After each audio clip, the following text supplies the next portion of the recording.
ರಾಜ್ಯಾಧ್ಯಕ್ಷರ ಬದಲಾವಣೆ ಮಾಡ್ಬೇಕಂತೇಳಿ 2ನೇ ತಾರೀಕು ದಿಲ್ಲಿಗೆ ಹೋಗ್ತಾರಂತೆ ಡಿ.ಪಿ. ಹರೀಶ್ ಅವರು ಎಲ್ಲ ನಿಮ್ಮ ಬಿಜೆಪಿ ನಾಯಕರು. ಬಹಳ ಸಂತೋಷ. ನನಗೆ ನಗು ಬರ್ತಾ ಇದೆ. ಅದು ನಗಬೇಕು ಅಳ್ಬೇಕಂತ ಗೊತ್ತಾಗ್ತಲ್ಲ. ಕಳೆದ 1.5 ವರ್ಷದಿಂದ ಅವ್ರು ಇದೇ ಬೇಡಿಕೆ ಇಡ್ತಾನೆ. ಆದರೆ ನಾವು ಹೇಳ್ತಿದ್ವಿ, ಯಾರು ಅವ್ರ ಹೆಸರು ಹೇಳಲ್ಲ, ಆತ್ಮಲೋಕನ ಮಾಡ್ಕೊಳ್ಬೇಕು. ಈ ಹಿಂದೆ 2013 ಲೋಕಸಭೆ ಚುನಾವಣೆಯಲ್ಲಿ ಕಾಂಗ್ರೆಸ್ ಕೇಳ್ದೆ ರಾತ್ರಿ ಹುಡುಗಿದ್ರು. ಈಗ ಬಹಳ ಪಕ್ಷದ ತತ್ವ ಸಿದ್ಧಾಂತ ನಿಷ್ಠೆ ಎಲ್ಲೋಗಿತ್ತಪ್ಪ? 2013ಗೆ ನರೇಂದ್ರ ಮೋದಿ ಪ್ರಧಾನಮಂತ್ರಿ ಆಗ್ಬೇಕಂತಿತ್ತು. ನಾವೆಲ್ಲ ಆತ್ಮಸಾಕ್ಷಿಗೆಲ್ಲ ಕೆಲಸ ಮಾಡಿದ್ದೀವಿ.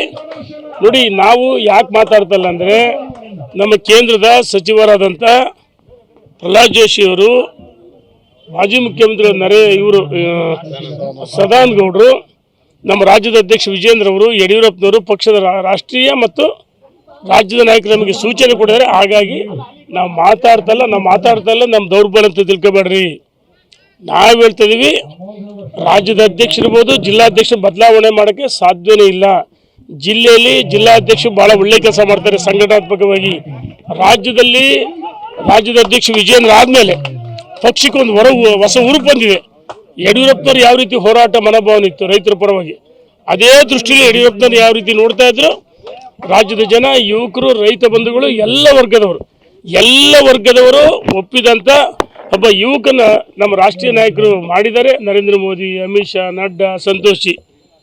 ನಮಗೆ ವಿಶ್ವಾಸ ಇದೆ, ರಾಜ್ಯದ ಅಧ್ಯಕ್ಷರ ಆಯ್ಕೆ ಸೂಕ್ತ ಮಾಡಿದರೆ ಅವರು ಮುಂದುವರಿಸ್ತಾರಂತ ನಮ್ಮೆಲ್ಲರಿಗೂ ವಿಶ್ವಾಸ ಇದೆ. ಜಿಲ್ಲಾಧ್ಯಕ್ಷ ಮುಂದುವರಿತಿದ್ರೆ ಅಗಲ್ಗನ್ಸ್ ಕಾಡ್ತಾರೆ, ಕಾಣಲಿ. ನಮಗೂ ಆಯಿತು, ನೀವು ಡೆಲ್ಲಿಗೆ ಹೋಗ್ರಿ, ಮತ್ತೊಂದು ಹೋಗ್ರಿ. ನಾವು ಲೋಕಸಭೆ ಚುನಾವಣೆ ಸೋಲಿಗೆ ಏನು ಕಾರಣ ನಾವು ಎಲ್ಲವೂ ಸುದೀರ್ಘ ಹೇಳಲ್ಲ. ನಾವು ವರಿಷ್ಠ ಗಮನಕ್ಕೆ ಏನು ತರಬೇಕು ತಂದಿದ್ವಿ ನಾವೆಲ್ಲರೂ ಸೇರಿ. ಶಾಮನೂರು ಶಿವಶಂಕರಪ್ಪನವರೆಲ್ಲರೂ ಅಲ್ಲಿ ಶಿವಮೊಗ್ಗಕ್ಕೆ ಹೋಗಿ ವಿಜೇಂದ್ರ ಸಪೋರ್ಟ್ ಮಾಡಿದ್ರು. ಅವರು ಇಲ್ಲಿ ಬಂದು ಕಾಂಗ್ರೆಸ್ ಅವರು ಸೊಸೈಟಿ ಸಪೋರ್ಟ್ ಮಾಡಿದ್ರು. ನೋಡೋಣ, ಇವೆಲ್ಲ ಕೈ ಜೋಡಿಸಿದ್ರಿ ಅಂತ ನೋಡಿ. ಈಗ ಶಾಮನೂರು ಶಿವಶಂಕರಪ್ಪರು ಅಖಿಲ ಭಾರತ ವೀರಶೈವ ಮಹಾಸಭಾ ಅಧ್ಯಕ್ಷರಾಗಿ ಅಲ್ಲಿ ವೀರಶೈವ ಲಿಂಗಾಯತರ ಸಮಾವೇಶದಲ್ಲಿ ಹೇಳಿದರು. ಬಿಜೆಪಿ ಸಮಾವೇಶಕ್ಕೆ ಹೋಗಿಲ್ಲ, ಅಥವಾ ಕಾಂಗ್ರೆಸ್ ಸಮಾವೇಶದಲ್ಲಿ ಹೇಳಿದೆ. ರಾಘವೇಂದ್ರ ಒಳ್ಳೆ ಕೆಲಸ ಮಾಡಿದರೆ ಆಯ್ಕೆ ಮಾಡ್ರಿ ಅಂತ ಹೇಳಿದ್ರೆ, ಯಡಿಯೂರಪ್ಪನ ಮುಖ್ಯಮಂತ್ರಿಗಳು ಆಗಿದ್ದಾಗ ಅಧಿಕಾರ ತ್ಯಜಿಸಬಾರ್ದು, ನಿಮ್ಮ ಜೊತೆಗೆ ಅಖಿಲ ಭಾರತ ವೀರಶೈವ ಮಹಾಸಭಾ ಅಂತ ಹೇಳಿದ್ರು. ಯಡಿಯೂರಪ್ಪನವರು, ವಿಜೇಂದ್ರ, ನಮ್ಮೆಲ್ಲರಿಗೂ, ರವೀಂದ್ರನಾಥ್ ನೇತೃತ್ವ ನಾವೆಲ್ಲರೂ ಎಲೆಕ್ಷನ್ ಒಟ್ಟಾಗಿ ಮಾಡಿದ್ದೀವಿ.